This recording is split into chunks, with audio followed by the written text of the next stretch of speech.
नमस्कार बालमित्रांनो, मी राहुल सुरवसे, वर्ग शिक्षक इयत्ता 5वी.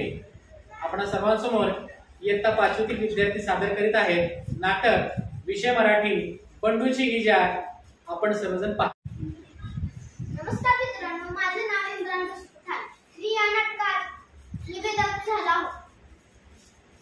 नमस्कार, माझे नाव इमाम. मी या नाटकात बंडू झालो आहे. नमस्कार, माझे नाव फयाज शेख. मी या नाटकात बंडू म्हणून झालो आहोत. नमस्कार, माझे नाव अंकिता चोपडे. मी या नाटकात बंडूची पत्नी आहे. नमस्कार, माझे नाव अनुष्का लक्ष्मण आहे. मी या नाटकात बंडूची बहीण आहे. नमस्कार, माझे नाव आदिती भरत भोसले. मी या नाटकात बंडूची आई आहे. भाऊची गावचा बंडू शांत व कष्टाळू, आपण भला आणि आपलं काम भलं असं त्याचा स्वभाव. सगळ्या गावात या स्वभावाची चर्चा. सकाळी शेतात जायचं आणि दिवसभराचं काम आटपून संध्याकाळी घरी यायचं आणि आपल्या मुलीशी खेळायचं, कट्ट्यावर चक्कर मारायची आणि जेवणाच्या वेळी पुन्हा घरी यायचं. असा त्याचा दिनक्रम. सावळा रंग, शिडशिडी अंगकाठी, नाकासमोर चालणारा बंडू. एका वर्षी पीक पाणी बरं झाल्यावर बंडूनं कुटुंबासाठी नवे कपडे आणि स्वतःसाठी इजार शिवली. मग बंडू धोंडू मामाकडे इजार शिवायला टाकतो. धोंडू मामा इजार शिवून देतास का? हा, तमाम माप घ्यावं लागेल.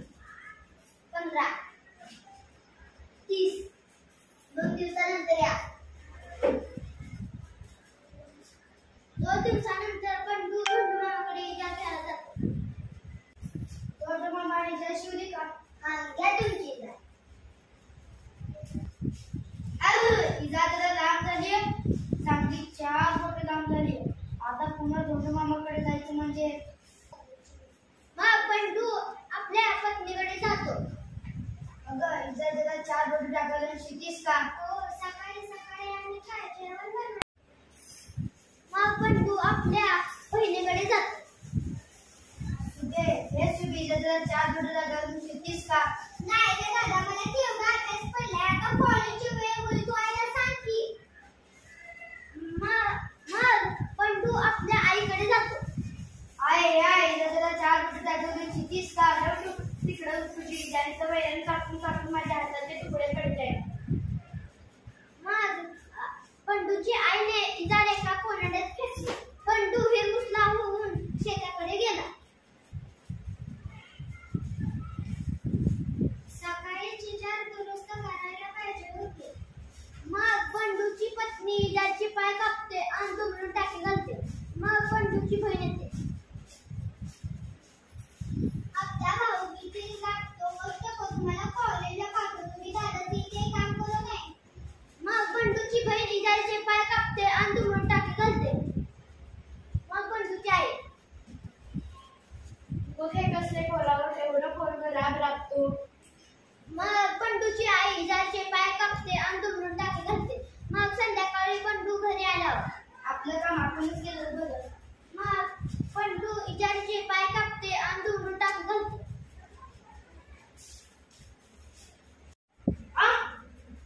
सुबे आहे, इकडे या. सगळेजण आश्चर्याने पाहतात. मी 4 बोटं कापली. मी पण. अगं बाई, मी पण 4 बोटं कापली. आणि मी पण. चौघेही खळखळून हसतात. आमचे नाटक पाहिल्याबद्दल सर्वांचे मनापासून धन्यवाद.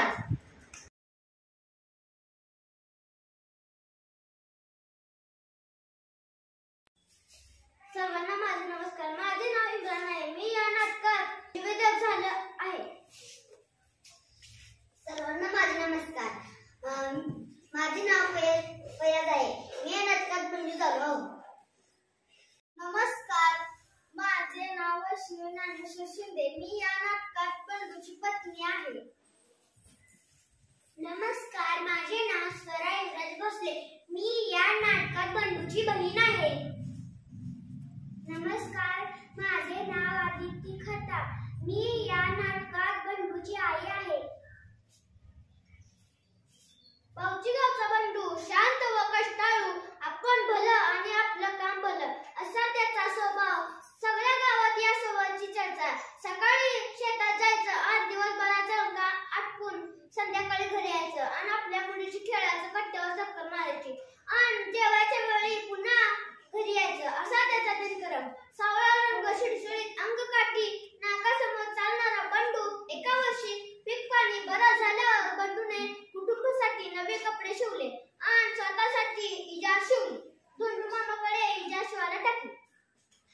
मामा इथं जरा शिवतो का?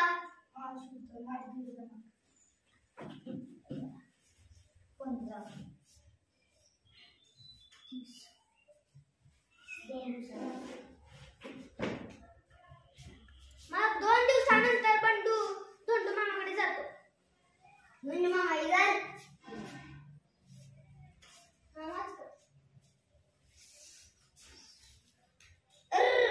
इथं जरा लांब झाले चांगली 4 बोटी लांब झाल्या. आता पुन्हा धोंडू मामाकडे जायचं म्हणजे अगं इथे जरा 4 बोटी कमी टाक गलतीस का? अहो सकाळी सकाळी आणि काय हे जेवण बनवायचं मी त्याच्या शाळेत जायचं मला नाही जमणार. सुवेर इथं जरा 4 बोटी कमी टाक गलतीस का? नाही रे दादा मला केवढा अभ्यास पडला आता कॉलेजची वेळ होईल तू आईला सांग की. आई इथं जरा 4 बोटी कमी टाक गलती शिवतीस का? ठेव तिकडे तुझी जायचं वैरण कापून माझ्या हाताचे तुकडे पडले. आई रे जारे का कोणाला ठेपली. बंडू हे मुसला होऊन शेताकडे गेला. बंडूची पत्नी सकाळी इजा दुरुस्त करायला फायदे होती पण बंडूची पत्नी इजाचे पाय कापते आणि दुमडून टाकी घालते. मग बंडूची बहीण